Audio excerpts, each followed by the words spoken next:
Good afternoon. Today, the Colorado Secretary of State's office is appealing a very dangerous court decision to the United States Supreme Court.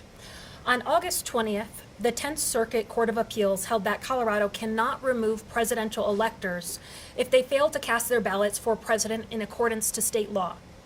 Two lower courts had previously upheld Colorado law, which requires presidential electors to vote for the presidential candidate who receives the most votes in Colorado's general election. The 10th Circuit's decision undermines voters and sets a very dangerous precedent for our nation. Unelected, unaccountable presidential electors should not be allowed to decide the presidential election for all of us. If it stands, this decision enables presidential electors to decide a presidential election without regard to voters' choices and state law. Every vote needs to matter. Voters must have the assurance that presidential electors will represent them at the Electoral College. If not, the presidential election may be clouded by confusion and uncertainty. In addition, the 10th Circuit decision may open the door to unpredictable emergency litigation across the United States in 2020, much like what occurred in 2016 on the eve of the Electoral College in Colorado. This decision cannot stand. The foundation of our nation is at risk, and we will vigorously appeal this decision to the U.S. Supreme Court. The U.S. Constitution gives states the power to appoint and direct presidential electors, which includes the power both to require them to cast their ballot for the candidate who receives the most votes, and to remove presidential electors if they try to undermine the will of the people and state law. As Secretary of State, it's my duty to make sure that every eligible Coloradan has their voice heard and their vote counted. That's especially true when we're voting for the future president of the United States.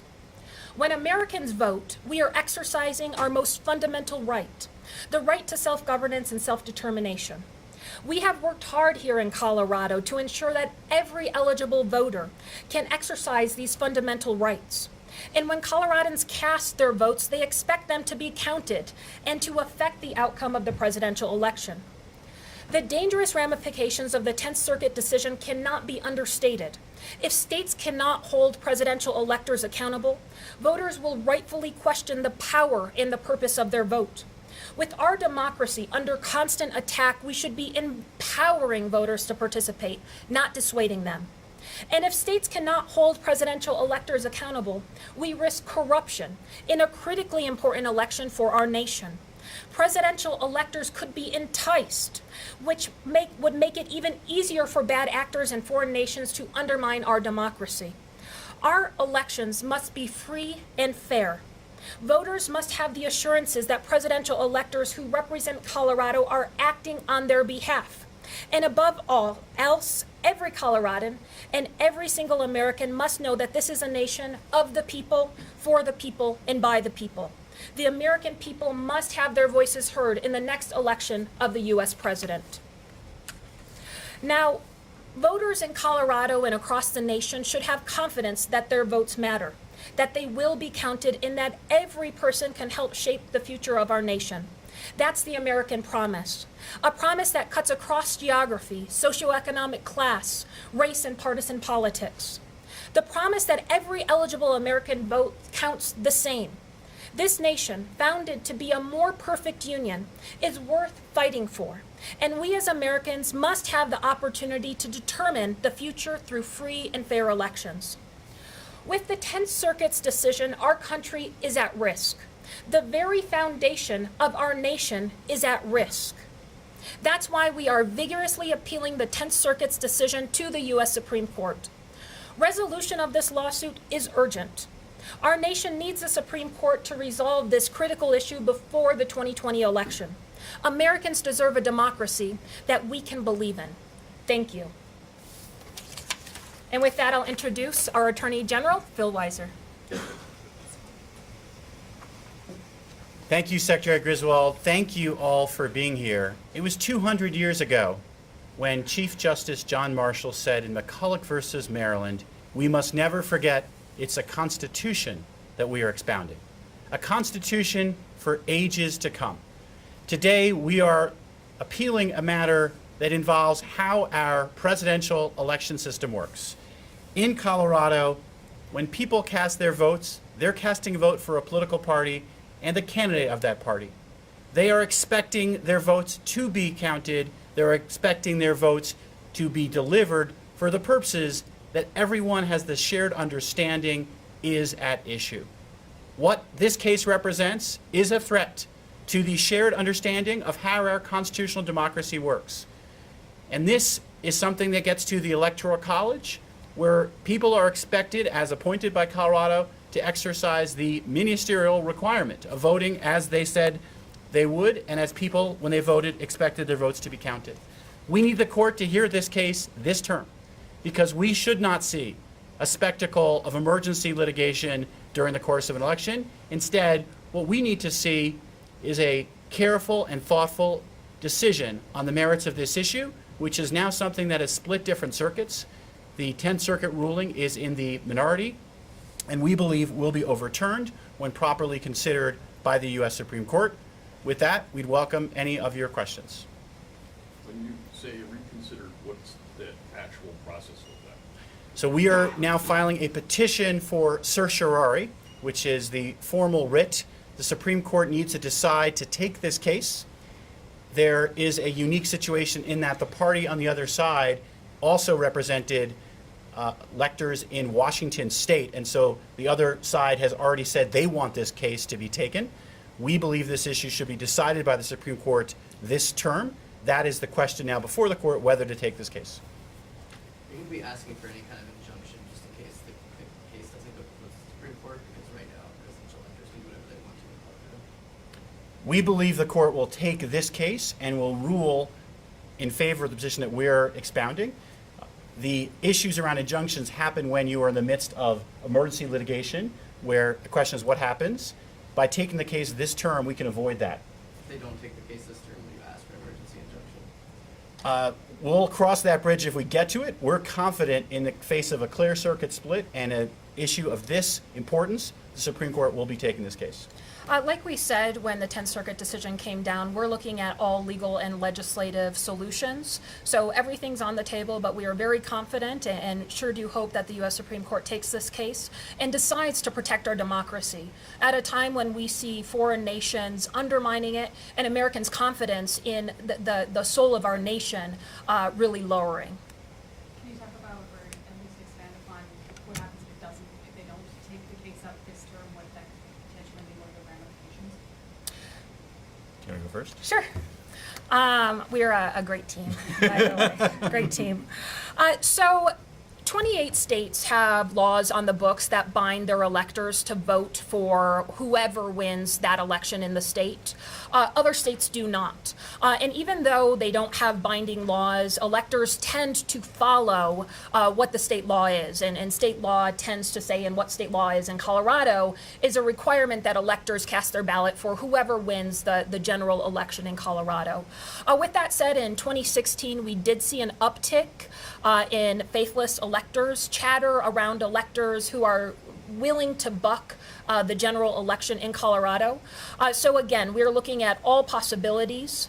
We want to make sure that there's a clear set of rules, and what we want to not happen is the uncertainty of having the circuit split, where Washington Supreme Court has said one thing, the 10th Circuit, which we're in, has said another thing, and we want to avoid emergency litigation across the country on the eve of the Electoral College in 2020. Have you talked to other states in the 10th Circuit about signing on to this? Because obviously they're bound by this decision as well.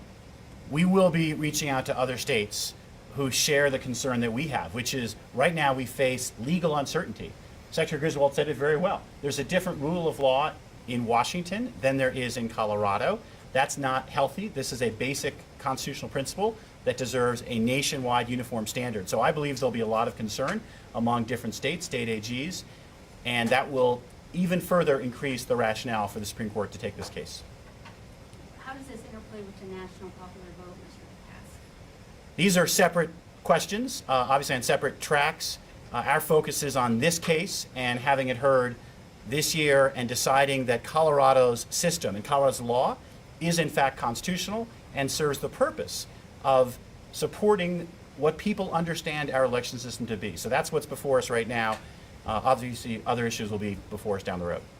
And I would just add, this is a major issue. The idea that 9 electors in Colorado that are unelected, unaccountable, and that Coloradans really don't know, could disregard our state law and the outcome of the general election is really unfathomable. This country is based on the idea of one person, one vote. The idea that free and fair elections are the great equalizer across race, across class, across geography. So this is a major decision, and we are very hopeful that the Supreme Court will do the right thing and protect our constitutional democracy and make sure that we really have an election system and a democracy that all Coloradans and all Americans can really believe in. So there's, correct me if I'm wrong, but there's no federal law or constitutional requirement that electors vote or be beholden to these state laws. Are you concerned at all that like the court may come down and say no, they don't have to follow this? So to outline the constitutional requirement, what it says is the states have the power to appoint electors, Right. and our legal position is, and this is consistent with other jurisprudence, the power to appoint includes the power to remove.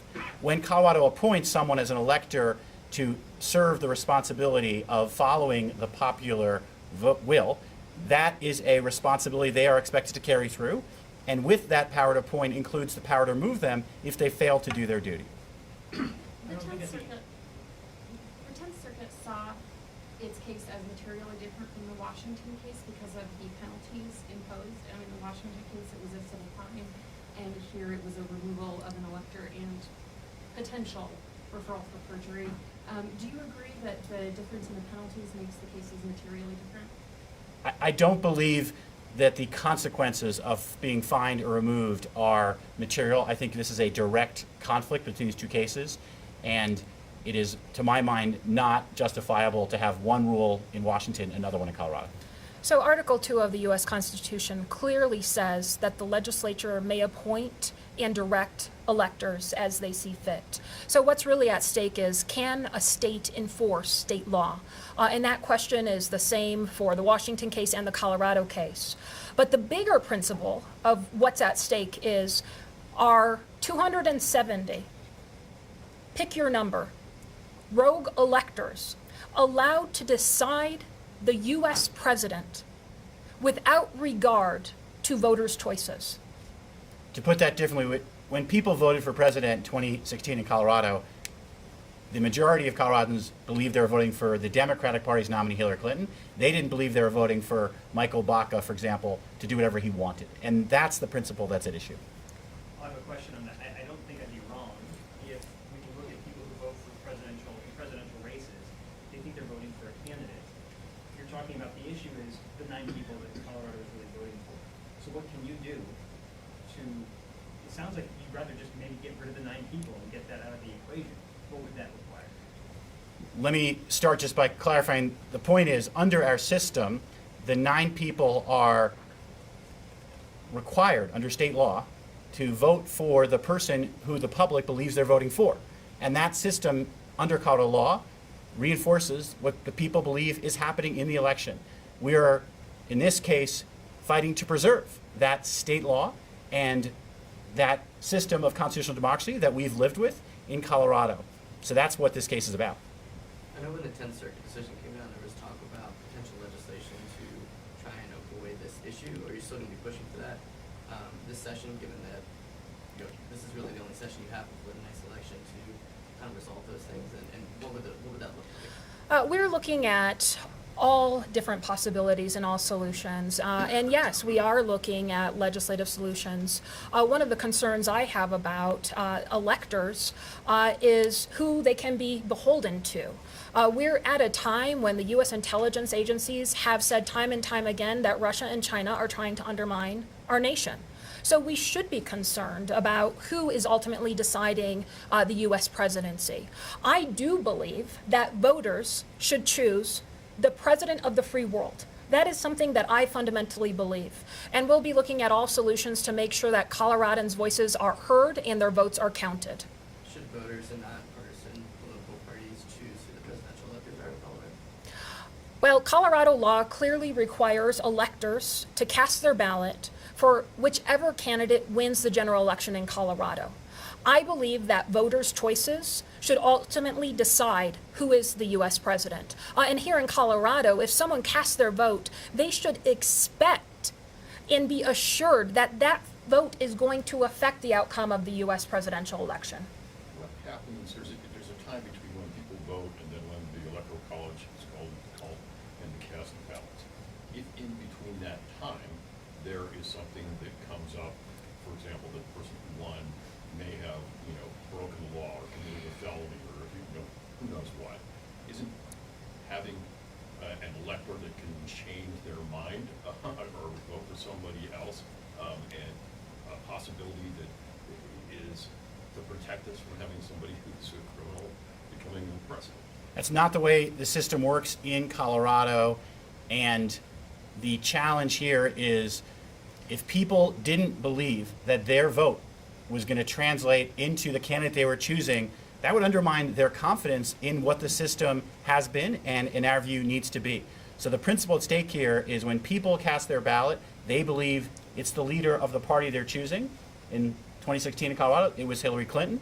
And for that principle to be undone would be a real threat to how our presidential election system works. So how would that scenario be handled? So we have other mechanisms. If a person takes office as a president and there are crimes, potentially high crimes and misdemeanors, there's an impeachment process that would govern. There's also a special amendment to govern the lack of fitness to serve, where you can either temporarily hand over powers or have them voted on by the cabinet. So there are other mechanisms in the Constitution to deal with concerns about the conduct of a president.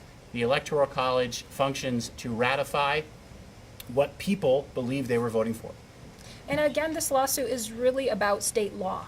In the majority of states, state legislatures have passed a law that says electors shall vote for whomever wins the general election for president and vice president. That's what the state law is here in Colorado. Article 2 of the U.S. Constitution protects our right under this federalism to promulgate our state laws. So we need to make sure that when electors go, and all Coloradans are under the assumption that they will support their choices and that the voters' voices will be heard, that we have the power to enforce that law to make sure that our nation is really a nation that is directed by the people.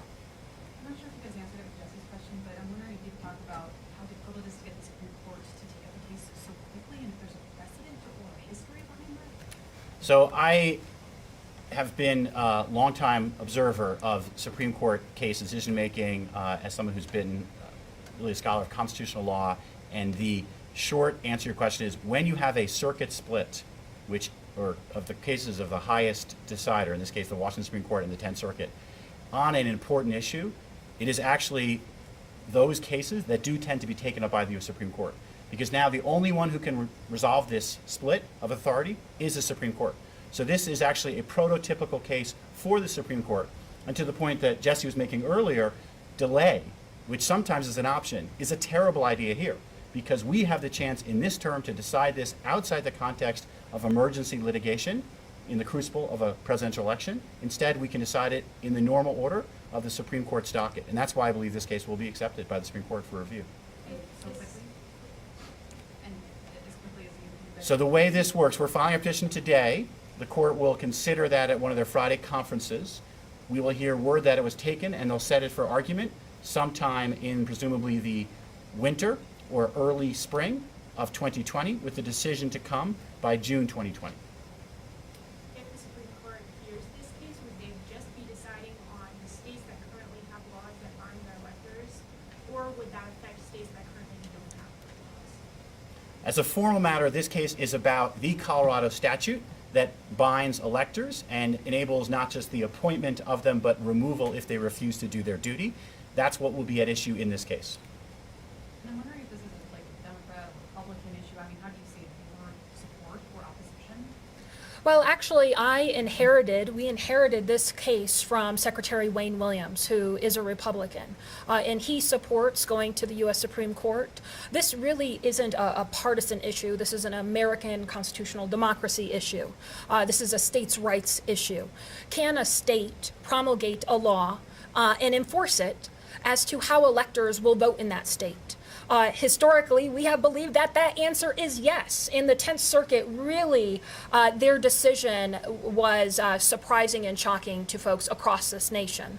And when it comes down to it, whether the majority of whether the most votes in a state go towards the Republican or goes to the Democrat, either way, people need to have their voices heard and their votes counted and their votes affecting the U.S. presidential election.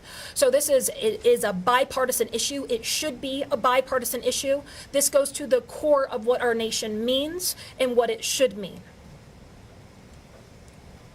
Was your hand forced though by the Washington case going before the Supreme Court? Would you thought the Washington case hadn't come before the Supreme Court? Well, we lost below.